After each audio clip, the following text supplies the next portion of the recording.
नरोत्तम मिश्रा की बगावत अब इस उपचुनाव में हारे तो उनका फायदा, जीते तो उनका फायदा, लेकिन भाजपा को नुकसान ही नुकसान है। बिहार का जो राजनीतिक जागरण है मतदाता का, वो बहुत तेज है। वो अपने अधिकार के प्रति बहुत जागरूक रहता है, लेकिन बाकी पूरी ये बता रहा है कि ना तो वो भारतीय जनता पार्टी की सरकार के फैसलों से मुतमईन है, ना जो हमारे नितिन नवीन साहब हैं उन्होंने जो प्रत्याशी जिस ढंग से दिया फिर बदला उससे संतुष्ट है। कि जो अपनी विधानसभा क्षेत्र में मतदान का प्रतिशत न बढ़ा पाए, पार्टी के प्रत्याशी के लिए जो पुराने वोट थे उतने भी न ला पाए, तो उसको राष्ट्रीय कमान सौंपने का क्या मतलब है। राष्ट्रीय अध्यक्ष भारतीय जनता पार्टी का जो सत्तारूढ़ दल है, उसके अपने घर में मतदान का ये प्रतिशत है कि 40 से नीचे है, तो आप समझ सकते हैं कि आने वाले तूफान का संकेत है। नमस्कार, मैं हूं संजीव श्रीवास्तव। आप देख रहे हैं 4 PM न्यूज नेटवर्क। दोस्तों, देश में हालात बदले हुए हैं। राजनीति एक अलग दिशा और दशा की ओर है। खासकर जो चल रहा है, जन जी का आपने देखा गुस्सा, और फिर उसके बाद विपक्ष जिस तरह से आक्रामक है, तो मोदी और शाह की बोलती बंद है। दोनों नहीं निकल पा रहे हैं। गुंतारा यही है कि जिस दलदल में वे फंसे हैं उससे कैसे निकला जाए।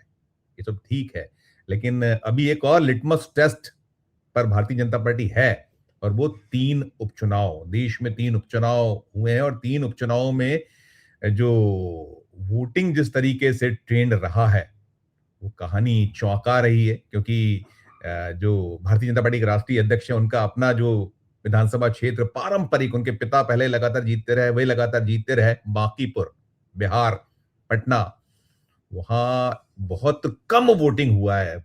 कैद हो गए हैं जो भाग्य हैं वहां उम्मीदवारों के। और ऐसे ही जो दूसरी सीट मांजलपुर, गुजरात की, जहां सीधे मोदी और शाह की साख दांव पर, तो वहां से भी जो निकल कर आया, वहां भी अब तक का जो सबसे कम मतदान इस सीट पर। उपचुनाव है, उपचुनाव में होता है, लेकिन इतना कम। और इधर दतिया, जो पूरे देश की कहीं सुर्खियां मीडिया की बना, और नजर निगाह जो राजनीति में रुचि रखने वाले न केवल देश बल्कि दुनिया में जो बसे हुए हैं भारतीय, उनकी भी यहां है। तो वहां भी बीते 23 सालों में सबसे कम मतदान प्रतिशत। ये भारतीय जनता पार्टी के लिए खतरे की घंटी है, या क्या कुछ होने वाला है? क्या ज्ञानेश कुमार जो दांव हैं नहीं चल पाए हैं? बहुत सारे प्रश्न हैं, सवाल ही सवाल हैं। तो इन्हीं की तलाश करने के लिए चलेंगे एक बेहद खास मेहमान। सबसे पहले मेहमान को जोड़ना चाहूंगा। जुड़ गए हमसे राकेश सहजल जी। राकेश सर, बहुत बहुत स्वागत। नमस्कार राकेश सर, नमस्कार। ये जो सबसे पहले बात दतिया की हो जाए। दतिया वो जो है ना, एक मैं कई बार कहावत करता हूँ कि वो क्या, झांसी गले की फांसी, दतिया गले का हार, और ललितपुर तक तक ना छोड़िए मिलता रहे उधार। तो अभी जो दतिया कहीं गले का हार बना हुआ था, यहां से तो जो खबरें निकली हैं, सिर्फ 71.44% मतदान। एक चीज अगर तुलना करें तो पिछला जो आंकड़ा था 80% के लगभग था, यानी कि 8.5-9% के आसपास की गिरावट। एक चीज। और दूसरा, वहां सबसे खतरनाक जो दिखा पूरे चुनाव में, उपचुनाव में, नरोत्तम मिश्रा वहां दूल्हा बने रहे। वो बिन दूल्हा कोई और था, लेकिन जो एक कहते हैं ना कि डमी दूल्हा बने रहे। लेकिन वहां उनके लोगों को गिरफ्तार करना, ये शायद पहली बार मुझे लगता हुआ होगा मध्य प्रदेश के इतिहास में और देश में भी, कि खुद बीजेपी ने अपने ही पार्षदों को गिरफ्तार किया, सब किए। तो पहले दतिया पे आपकी एक टिप्पणी, फिर मैं आगे बात करूंगा।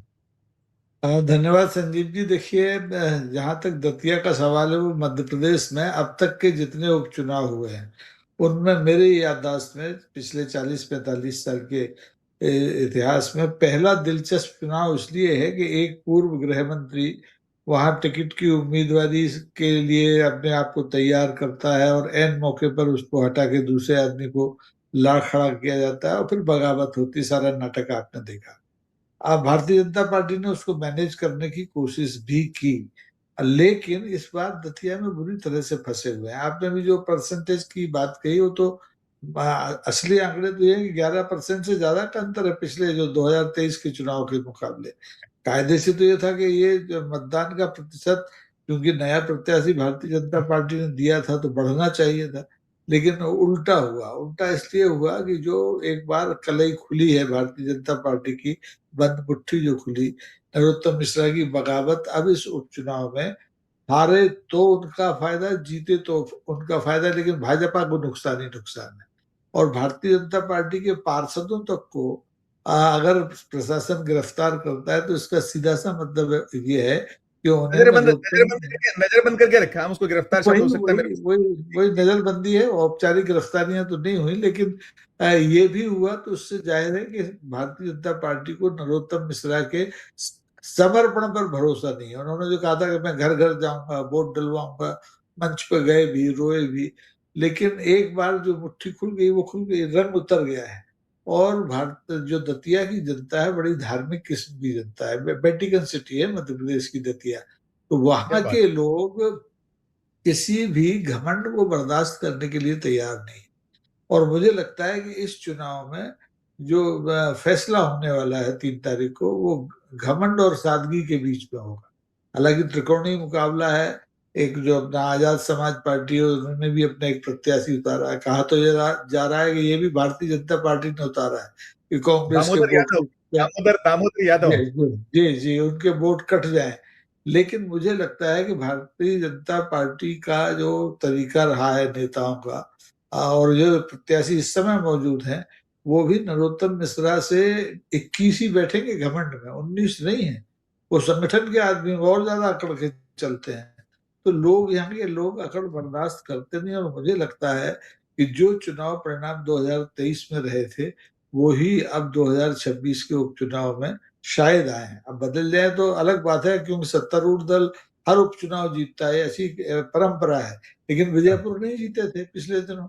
तो दतिया जीत जाए ये भरोसा मुझे तो नहीं है। और दतिया की जो नब्ज है वो यही बता रही है कि उसे घमंडी आदमी नहीं चाहिए। और जो कांग्रेस के जो प्रत्याशी हैं, हालांकि राज परिवार से आते हैं, उनके पिता भी सांसद कांग्रेस के रहे हैं, वो भी विधायक 2-3 बार रहे हैं। तो उनकी सादगी लोगों को पसंद है। लोगों को ये है कम से कम ये आदमी सताएगा तो नहीं। अगर जीत गया तो ये पुलिस में हमको बंद तो नहीं कराएगा, हमारा कारोबार पे तो हिस्सेदारी की बात नहीं करेगा। तो देखिए क्या मजा आने वाला है 3 तारीख तक। नहीं और नहीं, लेकिन ये भी कहा जाता है राकेश सर की ये नरोत्तम मिश्रा की ही कहीं प्रतिकृति है, ऐसा भी कहा गया कि उनकी जो छंती है दोस्ती, ये भी कहीं कुछ हुआ, ऐसे भी कहीं आप उसको करेक्ट करिएगा, हो सकता है मेरे पास। और एक चीज और, एक और आप छोटी सी टिप्पणी कर दीजिएगा, यहाँ संजना सिंह किन्नर भी उतरी हुई है। मैं इसलिए ये उल्लेख कर रहा हूँ किन्नर वाला। शबनम मौसी कौन भूलता है, वो शहडोल जो वहां से एक चुनाव में वो आई थी, और कमला जान सागर में महापौर तो जब आदमी का आक्रोश होता है, मतदाता का आक्रोश होता है, तो कुछ भी होता है। तो इस पे भी एक छोटा सा आप नोट करिएगा, और बाकी जो मैंने कहा शायद आप करेक्ट कर दीजिएगा। नहीं, ये निश्चित तौर पर जो किन्नर समाज है हमारा, उसने भी एक प्रत्याशी यहाँ दतिया में उतारा हुआ है। लेकिन महामंडलेश्वर है चूंकि शायद, महामंडलेश्वर है वो शायद। जी हाँ, लेकिन वो एक एक मनोरंजन के तौर पर है। उन्होंने चुनाव की कोई तैयारी भी नहीं की थी, उनके पास कोई वोट बैंक भी नहीं है। और लोग इतने गुस्से में हैं कि वो सजा देना चाहते हैं भारतीय जनता पार्टी को, कांग्रेस को सजा नहीं देना चाहते। कांग्रेस का जो विधायक था उसको सजा कोर्ट ने दे दी है, और वो कैसा फैब्रिकेटेड मामला, उस पर टिप्पणी करने का कोई मतलब अब रहा नहीं। लेकिन सीधी सी बात है कि किन्नर समाज के जो हमारे प्रत्याशी हैं, वो केवल लोक रंजन के लिए मैदान में है। असली मुकाबला कांग्रेस और भाजपा के बीच में है।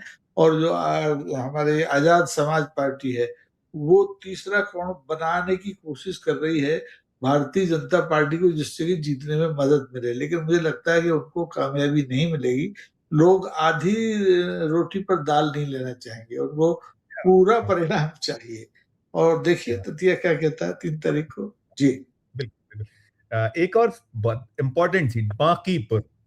नितिन नवीन भारतीय जनता पार्टी के राष्ट्रीय अध्यक्ष, उनके राज्यसभा जाने से रिक्त सीट, वहां भी ट्रायंगुलर फाइट की सूचना है। हालांकि वहां ये माना जा रहा है कि प्रशांत किशोर कितना कर पाते हैं, क्या कर पाते हैं। वहां है कि वो जो नीरज कुमार सिन्हा, रेखा कुमारी आरजेडी की हैं, नीरज कुमार सिन्हा बीजेपी के हैं, और वो जो अभिषेक कुमार सिन्हा की टिकट कटी थी बंटी। लेकिन वहां से जो निकला है महज महज 34.16%, 34.16%।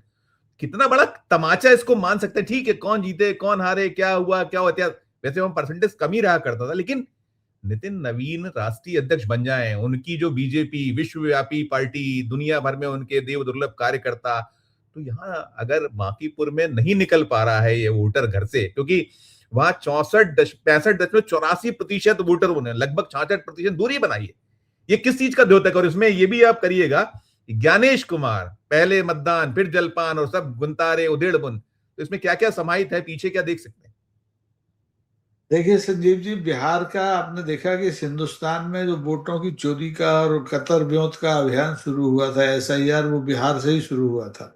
और बिहार विधानसभा में जो हमारे मुख्य चुनाव आयुक्त महोदय हैं, उनकी हरकतों को सुप्रीम कोर्ट तक लोगों ने चैलेंज किया, लेकिन कामयाब नहीं हुए। वहां पर बीजेपी भी किस ढंग से एकदम अप्रत्याशित रूप से आई, ये लोगों को पचा नहीं, जैसे मध्य प्रदेश में नहीं पचा था, ठीक वही हाल हुआ। और अब बांकीपुर का तो जो नतीजे, जो जो मतदान प्रतिशत है, वो ऐसे लग रहा है जैसे कि जम्मू कश्मीर में चुनाव हो रहा हो, बिहार में चुनाव नहीं हो रहा हो। बिहार का जो राजनीतिक जागरण है मतदाता का, वो बहुत तेज है, वो अपने अधिकार के प्रति बहुत जागरूक रहता है। लेकिन बांकीपुर ये बता रहा है कि न तो वो भारतीय जनता पार्टी की सरकार के फैसलों से मुतमईन है, ना जो हमारे नितिन नवीन साहब हैं, उन्होंने जो प्रत्याशी जिस ढंग से दिया फिर बदला, उससे संतुष्ट है। तो ये जो 34% मतदान है, निश्चित तौर पर जो जन स्वराज पार्टी के प्रशांत किशोर हैं, उनको फायदा दे सकता है। क्योंकि मुख्य टक्कर तो इस समय दरअसल बीजेपी के ही साथ है। कांग्रेस भी लड़ रही है और जन स्वराज भी लड़ रही है, लेकिन कांग्रेस के पास उतना वोटर वहां नहीं है बिहार में, सब आरजेडी जानते हैं। आरजेडी आरजेडी की आरजेडी आरजेडी की उम्मीदवार है वो रेखा कुमारी। नहीं, आरजेडी के पास है तो आरजेडी लड़ रही है, लेकिन चूंकि इस समय सबक सिखाना है नितिन नवीन को, तो वो जन स्वराज पार्टी की पक्ष में ज्यादा अच्छी खबरें अभी तक आ रही हैं। हमारे जो मित्र वहां पुराने साथी पत्रकार हैं, वो बता रहे हैं कि साहब बड़ा अप्रत्याशित होगा। और अगर बांकीपुर बीजेपी के हाथ से जाता है, तो आप देखेंगे कि ये नितिन नवीन भाई साहब जो आए हैं पार्टी के, एक डमी राष्ट्रीय अध्यक्ष, ये भी 3 महीने से ज्यादा दिल्ली में बैठ नहीं पाएंगे, न भी बैरंग वापस किया जा सकता है। कि जो अपनी विधानसभा क्षेत्र में मतदान का प्रतिशत न बढ़ा पाए, पार्टी के प्रत्याशी के लिए जो पुराने वोट थे उतने भी न ला पाए, तो उसको राष्ट्रीय कमान सौंपने का क्या मतलब है। तो ये जो उपचुनाव का नतीजा है, ये भारतीय जनता पार्टी की भावी राजनीति को प्रभावित करने वाला है। दतिया का चुनाव मोहन यादव की सरकार के लिए चिंता का कारण हो सकता है, लेकिन बांकीपुर तो पूरी भारतीय जनता पार्टी के लिए फिक्र का एक सबब बन गया है। ये इतना कम मतदान जम्मू कश्मीर में भी नहीं होता इतना तो। जी। बिल्कुल बिल्कुल। देखिए इसके साथ साथ जो मैं आप जब हम पहले कम प्रतिशत पे ही बात करें, हमने यहाँ कहा कि यहाँ तो फिर भी चलिए इज्जत बची, दतिया में तो फिर भी 71.4 मतलब लगभग 71.5% वोट हो गया। लेकिन वहां बांकीपुर 34.16 और मांजलपुर जो गुजरात की सीट है, जहां मोदी और शाह जहां से आते हैं, और मैं कह रहा हूं कि देव दुर्लभ कार्यकर्ता, और वो तो कब से बीजेपी में है, कितने वर्ष मोदी जी वहां 25 इतने साल लंबे वक्त, हाँ, लगातार मुख्यमंत्री रहना, फिर इसके बाद यहाँ अभी प्रधानमंत्री हैं, और उनके यहाँ जो मांजलपुर है 37.5% वोट, सिर्फ 37.5। और अगर 2012 में देखें तो 71.3 था, 17 में 69.6%, मतलब 60% था, और इधर 2022 में 64.80 था। तो 64-80 आधे के आसपास ठहर रहा है मसला मामला, लगभग लगभग। तो यहां भी क्या है, ये किस तरीके से, ये जो सारा देश में चल रहा है कि कहीं दान डकैती, चंदा चोरी, और बाकी वहां अफरा तफरी, गुजरात का सो कॉल्ड मॉडल, और अभी तो कल राहुल गांधी ने परसों कहा था, कल ही कहा बल्कि शायद, कि क्या वो सो कॉल्ड गृह मंत्री तो चुबा हुआ है, क्या क्या इसमें, कैसे इसको इसको भी आप डिकोड कीजिएगा मंजिल पर। देखिए, माजलपुर में जो स्थिति है वो बीजापुर से भिन्न नहीं है। क्या मतदाता का जो मोह भंग हो रहा है भारतीय जनता पार्टी से, और हाल में जो 28 जून से और 25 जुलाई तक जो दिल्ली में जंतर मंतर पर प्रदर्शन चला है, उसके जो घाव हैं, उनका दर्द माजिलपुर में भी देखने को मिल रहा है और बांकीपुर में भी देखने को मिल रहा है। तो गृह मंत्री अमित शाह के गृह प्रदेश में अगर मतदान का ये प्रतिशत है, राष्ट्रीय अध्यक्ष भारतीय जनता पार्टी का जो सत्तारूढ़ दल है उसके अपने घर में मतदान का ये प्रतिशत है कि 40 से नीचे है, तो आप समझ सकते हैं कि ये आने वाले तूफान का संकेत है। 2029 तक अगर भारतीय जनता पार्टी ने अपनी स्थितियां न संभाली, तो निश्चित तौर पर पूरे देश में यही आंकड़ा दिखाई देगा आपको। लोग चुनाव से विमोह का मोह भंग हो गया। सबको पता है कि वोट चोरी हो जाएगा, मशीन उनकी है, केंद्रीय चुनाव आयोग उनका है, एसआईआर उनकी, कुछ सुनने वाला नहीं है। तो ये वातावरण जो बनाया है वो भारतीय जनता पार्टी ने बनाया है, और अपने पांव पर कुल्हाड़ी मारी, सीधी सी बात है। भागलपुर और बांकीपुर ये दो नमूने हैं जो बता रहे हैं कि मतदाता कितनी बुरी तरह से इस देश का SIR से, सुप्रीम कोर्ट के रवैये से और भारत सरकार के रवैये से दुखी है। अन्यथा उपचुनाव में पूरी सरकार जुटती है। भारतीय जनता पार्टी की सरकार बिहार में है, भारतीय जनता पार्टी की सरकार गुजरात में है, भारतीय जनता पार्टी की सरकार मध्य प्रदेश में है, लेकिन हालत आप देख रहे हैं, सरकार जुटी हुई है, वोटर बाहर नहीं आ रहा है। यानी लोग अब आपसे पैसा भी नहीं लेना चाहते, आपके वादे पर भी उनको यकीन नहीं है, और वो सबक सिखाने की मूड में है। अब कितना वो सबक सिखा पाएंगे और कितना भारतीय जनता पार्टी सबक सीखेगी, ये कहना मुश्किल है, क्योंकि भारतीय जनता पार्टी का जो चरित्र आप देख रहे हैं कि अब इस देश में आप व्यंग्य चित्र नहीं बना सकते। आप गाली जो लोक भाषा में दी जाती है, जो जैन जी ने अभी दी जंतर मंतर पर, वो नहीं दे सकते। उसके लिए आपका मुकदमा कायम हो जाएगा, लोग आपके सोशल अकाउंट पे ध्यान। प्रधानमंत्री संसद में नहीं आ रहे हैं, गृह मंत्री नहीं आ रहे हैं, और रील पे रील, फिर रील आई है प्रधानमंत्री की। रील आपने देखी होगी, एक नई रील आ गई है उनकी। बिल्कुल, मैं अपना तो गुजरात शुरू देख नहीं से पा कह रहे रहा हो कि हूँ, क्या हो रहा है गुजरात में, क्या हो रहा है बिहार में, क्या हो रहा है मध्य प्रदेश में। मैं पहले दिन से कह रहा हूं कि माननीय प्रधानमंत्री जी संसद को बाईपास करने का अभियान शुरू कर चुके हैं इंस्टाग्राम में आकर भी। भाई, उनके घर से संसद कितनी दूर है? वो विदेश यात्राओं पर नहीं है, वो इसी देश में बैठे हैं। संसद जाने से वो क्यों घबराते हैं और इंस्टाग्राम पर आ जाते हैं? सीधा सा है कि वो संसद को और संवैधानिक जितनी संस्थाएं हैं, संसद बची थी लेकिन अब संसद का भी नंबर, सबको चौपट कर देना चाहते हैं। कायदे से तो ये संसद के विशेषाधिकार हनन का मामला है कि आप संसद का मानसून सत्र चल रहा है और घोषणा इंस्टाग्राम पर कर रहे हैं। ये तो एक मतलब एक रिवायत ही नहीं है संसद वो के राहुल गांधी चलते। के खिलाफ, वो राहुल गांधी के खिलाफ उन्होंने दिया है, सूचना दी है विशेषाधिकार हनन की, कि आपने जो है अनर्गल, क्या वो असंसदीय भाषा, आपने जो है असंसदीय भाषा के अलावा आपने क्या वो एक शब्द उनका और था असंसदीय भाषा, और दूसरा उनका कहना है कि अपशब्द। भाई ये अपशब्द है कि वो जो क्या इडियट अपशब्द है, और क्या वो अंधभक्त, ये असंसदीय क्या है ये। देखिए उन्होंने देखिए दिया। संजीव जी, आप देख रहे हैं कि भारत में, भारत की संसद में अभी तक सारी चीजें लिखित पढ़त के अलावा परंपराओं से चलती रही हैं। संसदीय शब्द क्या है क्या नहीं है, ये इसकी फहरिस्त हर नई सरकार आके अपने ढंग से तय करती है। तो इस सरकार में आप किसी जाति विशेष को कटुआ कह दें तो असंसदीय नहीं है। आप किसी पूर्व प्रधानमंत्री को जिसने इस देश की बुनियादी नींव रखी हो प्रगति की, उसको अय्याश कह दें तो असंसदीय नहीं है। लेकिन आप किसी को अंधभक्त कह दें, इडियट कह दें, तो असंसदीय है। तो ये सब देख रहा है नहीं, हिंदुस्तान, और मुझे इसमें लगता है दिलचस्प, कि इसमें दिलचस्प और और भी है कि वो गोली गोली गोली मारो ठाकुर, अनुराग ठाकुर ने सूचना दी, गोली मारो। वो नहीं, वो उसको देखेगा नहीं। अपना हाथ जगन्नाथ है। यहाँ कानून हमारा है, कानून का परिभाषाएं हम तय करते हैं। तो इसलिए अब लोकतंत्र वाकई में खतरे में है। और बांकीपुर और मांजलपुर दोनों, ये जो पुर शब्द, पुर संस्कृत का शब्द है, एक गांव के विधानसभा क्षेत्र हैं, और शहरी क्षेत्र का मतदाता निकल नहीं रहा है, और गांव के मतदाता ने कितना वोट डाला है आपने देख लिया है। तो ये जैसे कहते हैं ना, एक खिचड़ी पकती तो एक चावल निकाल के देख लीजिए, आपको पता चल जाएगा कितना पका है। तो ये जो दो विधानसभा उपचुनाव हुए हैं 30 तारीख को, इनके मतदान के प्रतिशत ने ये संकेत दे दिया है कि लोग सरकार, इस भारतीय जनता पार्टी की सरकार से देश की जनता का, आम जनता का, और खास करके उस जनता का जो भारतीय जनता पार्टी को पिछले 2-2.5 दशक से ढो रही है, गुजरात, उनका मोहभंग हो गया है। और ये खतरे की घंटी है, और खतरे की घंटी अगर भारतीय जनता पार्टी नहीं सुनेगी तो वही होगा जो राम रचि रखा। जी। नहीं, ठीक, बिल्कुल। मैं आखिरी एक सवाल और करूंगा, इसमें जो है जरूर होना चाहिए आपकी टिप्पणी।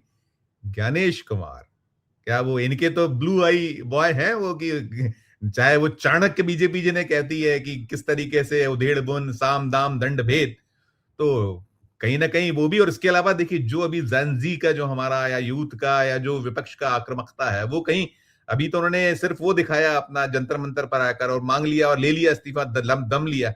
अब बाकी इन सब की भी बारी है, इसलिए भी कहीं कुछ उसमें किस तरीके से को देख सकते हैं कि वो बेईमानियां जो हम देखते आ रहे थे, कैसे आपने 240 पर पहुंचे थे, कैसे आपने बिहार, आपने कहा बिहार जीते, कैसे बंगाल जीते, और उसके बाद आप दलों को कैसे आप सीधे सीधे कि हमारे यहाँ आइए, जैसे अभी भी आ रहा है कि वो कह दिए गए दीपके से कि ज्वाइन द बीजेपी, वरना तो फिर कुचल दिए जाओगे। तो फिर ये, इसमें ज्ञानेश कुमार पर एक अंतिम टिप्पणी आपकी, वो कितने दोषी हैं इस सब के लिए। देखिए, ज्ञानेश कुमार को मैं चाणक्य नहीं मानता। चाणक्य तो वही है जिनके इशारे पर बीजेपी अमित शाह को कहती, मैंने उनके लिए उल्लेखित किया था, उनके लिए उल्लेखित किया।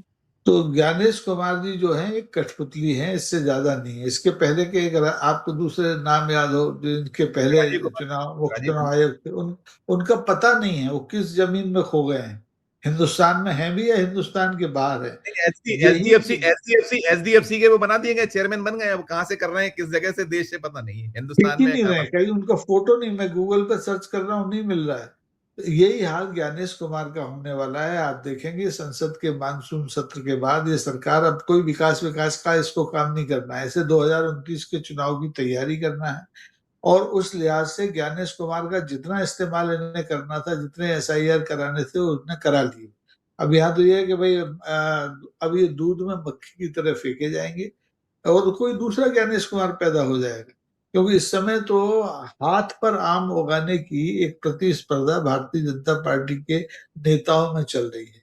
लेकिन रिवायतें टूट रही हैं। राजनाथ सिंह कहते थे हम इस्तीफा नहीं देते हमारी सरकार में, तो इस्तीफे हो गए और अभी तो एक इस्तीफा हुआ है। मुझे लगता है कि अब ये एक ईंट निकल गई है बुर्ज की, तो धीरे धीरे एक एक ईंट हर 2 महीने 3 महीने में निकलेगी और अब आंदोलनों का सिलसिला बंद नहीं होगा। चाहे ये जंतर मंतर को बेल्डिंग करके किला बना दें, चाहे कुछ कर दें। अब हर शहर में जंतर मंतर जन्मेंगे। जैसे बरसात में आप देखते हैं ना, नव अंकुर पैदा होते हैं, ऐसे ये आंदोलन का एक नया युग शुरू हो गया है। और ये भारतीय जनता पार्टी की मौजूदा सरकार के लिए, हमारे पंत प्रधान के लिए सबसे बड़ी चुनौती है। इसीलिए वो संसद में नहीं आ रहे हैं, इंस्टाग्राम पर आपसे बात कर रहे हैं। आपसे हमसे तो वो 12 साल में कभी मिले ही नहीं। कभी कभी तो कभी संसद में आते थे, वो भी जाना उन्होंने बंद कर दिया। जिस विधेयक को आप इंस्टाग्राम पर सूचित कर रहे हैं देश को, उसको पारित होते समय तो आप संसद में बैठिए, सवालों के जवाब दीजिए, लेकिन मुंह छुपा रहे हैं। तो सीधी सी बात है कि अब इनके अंदर भय इतना गहरा बैठ गया है, ये जनता को फेस नहीं कर सकते, नौजवानों को फेस नहीं कर सकते, और हमारे आपके सामने तो आते ही नहीं। जी बिल्कुल नहीं, नहीं देखिए, जंतर मंतर तो पूरे देश में होगा। और अभी वो फिर उनका जो उधेड़बुन है, आपने देखा वंदे मातरम, फिर आपने देख लिया कि वहां जो है वो कांवड़ यात्रा में किस तरह वो सिर्फ हिंदू मुसलमान की ओर अग्रसर है। लेकिन मुझे लगता है कि जो अभी आज का दृश्य है और हर शहर में जंतर मंतर है और मनवा रहे हैं मांगे, वहां वो इस्तीफा लिया, अभी किसानों ने मध्य प्रदेश में लेके ही उठे, भले ही 60% मिला, 100%, लेकिन अब ये हो गया है। शुक्रिया अदा करूंगा, आपने जो पूरा ये उपचुनाव को डिकोड किया। धन्यवाद, आभार। धन्यवाद धन्यवाद। तो दोस्तों, आप सुन रहे थे राकेश अचल जी को, ग्वालियर चंबल क्षेत्र के बड़े जाने माने और देश सुधी जर्नलिस्टों में उनकी गिनती होती है, देश के बारे में टिप्पणी करना, दुनिया के बारे में करना। लेकिन वहां बड़ा स्पेशलाइजेशन, उन्होंने सारा कुछ स्पष्ट किया। और न केवल वहां, बल्कि जो कहीं है आईना दिखाने जैसा है, ये हिमाचलपुर हो, मांजलपुर या फिर बांकीपुर और फिर दतिया। देखिए, कुछ ही दिन बचे हैं, 3 अगस्त को नतीजे आएंगे तो सारा कुछ सामने आएगा। लेकिन कुल मिलाकर जो कहा राकेश अचल साहब ने कि खतरे की घंटी तो जम कर बज रही है और ये लोग उस घंटी को अभी इग्नोर कर रहे हैं, लेकिन इग्नोर करेंगे तो फिर बता दिया उन्होंने कि 1 2 3 ईंट निकली है, निकलती चली आएंगी। पूरी चर्चा को सुनने के बाद आपकी अपनी जो राय हो, आपकी अपनी जो टिप्पणी हो, जरूर हमारे इस वीडियो के कमेंट बॉक्स में राय प्रकट कीजिए, टिप्पणी कीजिए। और अच्छी लगे चर्चा तो चैनल को लाइक कीजिए, सब्सक्राइब कीजिए, ज्वाइन करना दबाइए तो हमारी हौसला अफजाई होगी। प्यार उसमें देखते रहिए 4 PM न्यूज नेटवर्क। धन्यवाद, नमस्कार।